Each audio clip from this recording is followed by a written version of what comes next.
What's up? Welcome to the channel, man. Welcome back if you're a returning member. This is something different, but I guess Bad Baby is talking about the whole Dr. Phil situation. So let me see what she's talking about. I was never a fan of her or anything like that, but if there's something crazy going on, Dr. Phil, I gotta see. Supposedly it's a cancel Dr. Phil time or something like that. Is that what's happening? I mean, I never believe any of these shows that be coming on TV is real. So this whole Bad Baby or whatever her name is thing, I never believed it, but we gonna check it out anyways. But like I'm talking about the Bad Baby situation before, like when she blew up on the first time on Dr. Phil and became famous. But yeah, let's check it out though. If you're new, hit the subscribe button, man. Hit the like button. 10K, let's get it. I was 13 years old when I went to Turnabout Ranch. I feel like it's very important for me to speak on this because I kept my mouth shut for so long. I did touch on it a couple times in different situations, but I really want to get my whole story out. That does not sound right. Turnabout Ranch? That's what the place is called? Out there and let everything just be out, because that's the thing with these places is you have no evidence. You don't have a phone there, they don't have cameras there, like there's no evidence of none of this, and obviously all the staff is in on it, so they're not gonna snitch on each other. All you really have is the kids that are there. So a young lady, her name is Hannah, she recently spoke out because while she was there, she was sexually assaulted, and then when she reported that she was assaulted, she was punished by staff. Now, when I seen the punishment she was given, I knew like, okay, I really have to say something. Like I really have to have her back on this because I truly believe. Sexually assaulted by who? By Dr. Phil? That they did that. So, Dr. Phil, I'm going to give you from now till April 5th to issue an apology, not only to me, but to Hannah and any other child that you sent to Turnabout or any other program like this. And if you don't, I'm gonna handle things my way. Okay, she's talking normal now. We just heard her speak proper for a little bit. Like this, and if you don't, I'm gonna handle things my way.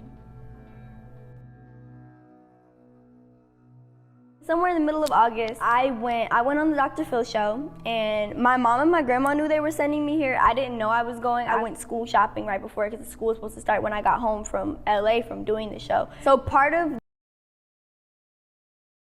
I don't know. I don't understand how these shows work. How did Dr. Phil know that she was having issues in order for her to be casted? Was there like a thing going on where Dr. Phil is like, hey, if your kid's being what's the word? Damn it, I'm like blanking right now. If your kid's misbehaving and not doing what they're supposed to do and blah blah blah, you can send them here, send me information on what's going on, and then we'll see. Is that how it works? How does that work? The whole Dr. Phil show is they send these kids to either Turnabout or these other programs that are also in Utah, but they're all wilderness programs and they're all fucked up. Okay, so Turnabout is in the middle of Escalante, Utah. It's a very, very, very, very small town. It's got one gas station, one grocery store. Everybody knows everybody there. You see her in other words, she did not learn how to speak like that in Utah. Middle of nowhere, you know there's nowhere to run. If you try to run out there, they're gonna find you, you're gonna get in more trouble, or if you do get away, you're gonna get eaten by a coyote or something. Because took in there against my will. They give you transporters. Transporters are two people, a male and a female, that come in the middle of the night. They don't tell them where they're going, they just take them, they handcuff them, they put them in the car. It's basically like kidnapping. We got there, I got out of the car, and I just seen it looked like nothing. It was just super dark. I seen like all this circle circles and stuff. And I seen the little cabin and I was like, oh shit, I'm not built for this. Like, I'm this little bougie ass. So for the first 3 days you're there, is no showering. They put you in a circle, which is it's a teepee. It's a little teepee, but it's open. And you have to sit there for 3 days. They wouldn't let me lay down for nothing. Like,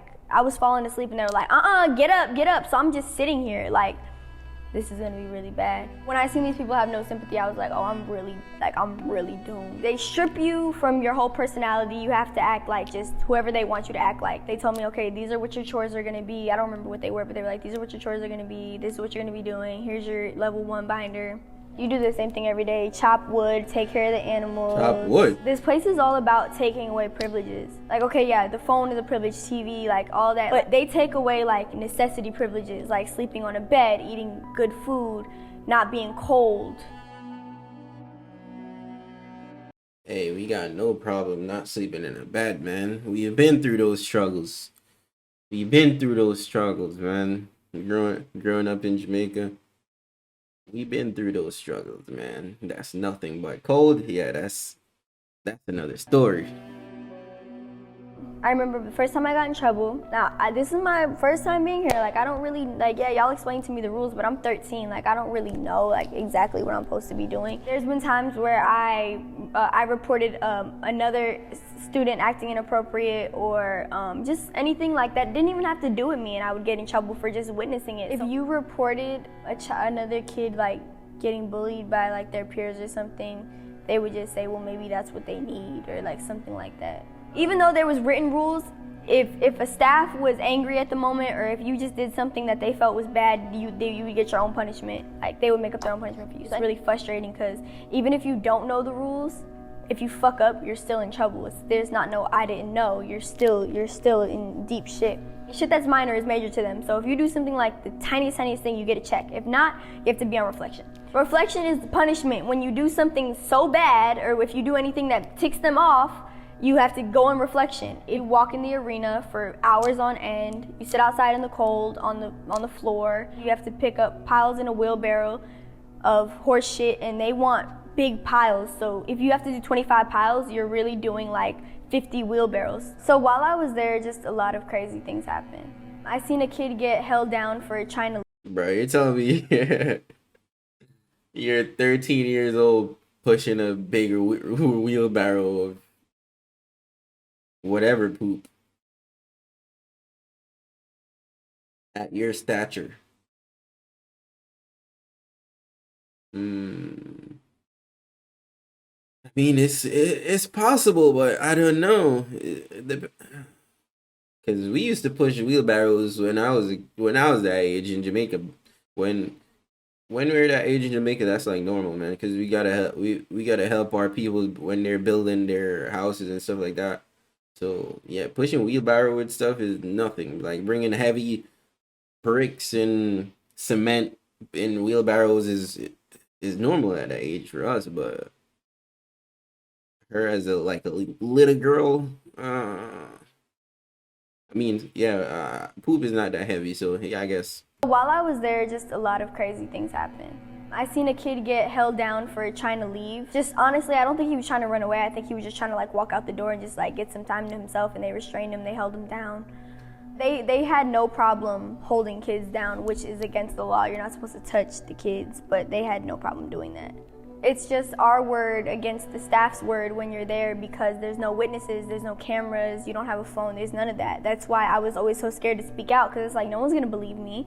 A lot of things that like happened to me there, it hurt me so bad because I was genuinely like confused. I'm writing letters to my mom like, Mom, I will do anything. Like, you don't understand what this place is like. Like, you can't do this to me. Like, I will do anything. I will do therapy every day. Like, I will go through an outpatient program, all that. Like, just please let me come home. The staff when I got there was this dude, Jimmy, and this dude, Ted. These are the night staff. 2 of the night staffs around me, they were really, really sweet. The murder? What murder? One morning I was cleaning up for breakfast. Someone got murdered? One of the staff members was sitting right next to me and she had her walkie on her, so I heard everything. One of the kids, he had tried to steal a car or something. Everyone was screaming on the walkies like it was really crazy, and he ended up killing one of the staff members. They made all the kids that were at Roundy come down, and then they told us not to tell us anything. A day later, they have us all, every kid that's at Turnabout, they have us all sit in a circle and they're like, listen, there was an incident, I know some of y'all heard it over the walkies, Jimmy died. And so we're all freaking out because Jimmy was, like I said, he was one of them that was there the first day I got there. He was really sweet. Not only did Jimmy die, but one of the other staff members that was there at the time, Alicia, who was the daughter of the nurse.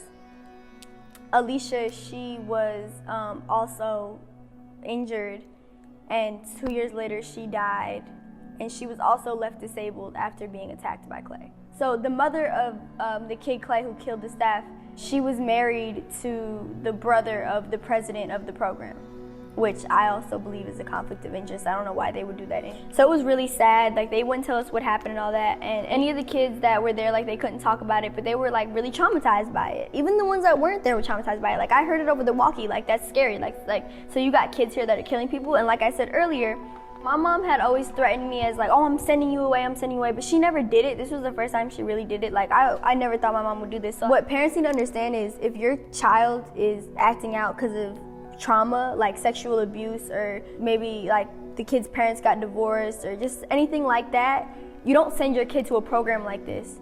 You need to send your kid to a program where they're not being punished, and it's not about, everything's not about you're in trouble, and it's just really fucked up. You're just using children to keep your ranch going, and you're not even feeding them or letting them sleep in decent conditions. Just doing things that no one would ever want done to their child, and not even that, and doing it to kids who are so helpless. And when you know that you're watching their letters, you know that they don't have any contact with their parents. So I'm not really sure why Dr. Phil still sends kids here. It really doesn't make sense. Like, are you trying to help them, or are you trying to hurt them even more? Because, I mean, we all know he's a phony as it is, but like, don't be sending kids somewhere just to make it look like you're trying to do something. Damn. There was already lawsuits before I went there. There's now many more after, but there was one as far back as 2012. Now, this place has been going since the 90s, I think. So I could just imagine like how much bad stuff has happened there. These are documented things that have happened, and just the abuse, the malnourishing, physical abuse, mental abuse, all that, and this place is still up and running. It just doesn't make sense. How could you not know about the murder? It was on national news. How could you not know about that?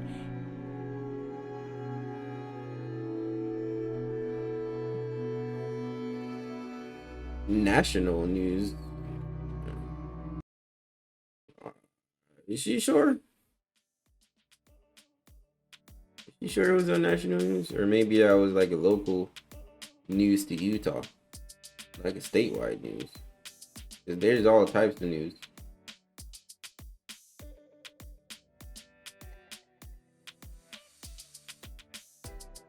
Like KUTV, yeah, we don't know what that is. That's not a national news outlet.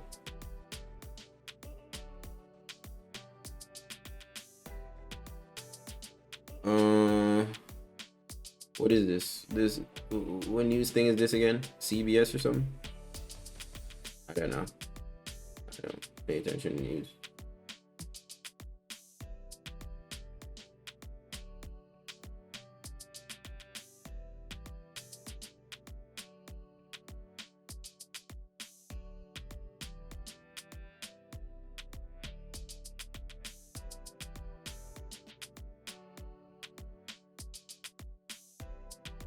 And they told us not to tell us anything. A day later, they have. Oh, I was trying to see where the news article is from, but yeah, that's crazy. If all that stuff happened, so Dr. Phil is sending them to go work. That's what that sounds like to me. But as little kids, yeah.